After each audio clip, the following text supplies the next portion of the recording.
Court is stepping in on tight Florida Senate race, dropping the gavel on Dems.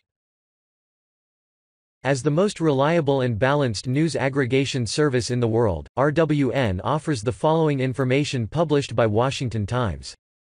A court in South Florida has been asked to intervene in the tight U.S. Senate race between Democratic U.S. Senator Bill Nelson and Republican Florida Governor Rick Scott as the two sides prepare for a possible recount. A hearing was set for 3 p.m. in state court. Scott filed lawsuit against Broward County Supervisors of Election Brenda Snipes Thursday night, asking the court to order Snipes to turn over several records detailing the counting and collection of ballots. Scott's thin lead over Nelson has narrowed in the vote counting in the days since he declared victory on Tuesday night. Without citing any evidence of wrongdoing, Scott also asked Florida Department of Law Enforcement to investigate elections offices in the Democratic strongholds of Palm Beach and Broward counties, questioning whether they have been taking too long in some sort of effort to inflate the Democratic vote.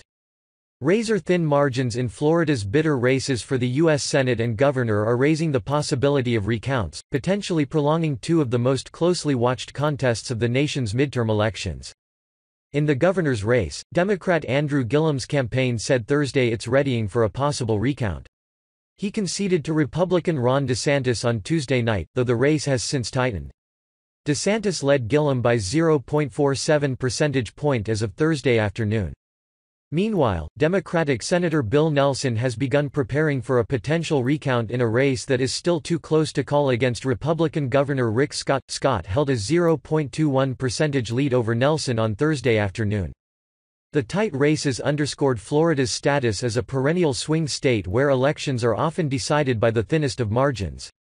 In 2000, Florida decided the presidency by a few hundred votes in a contest that took more than 5 weeks to sort out.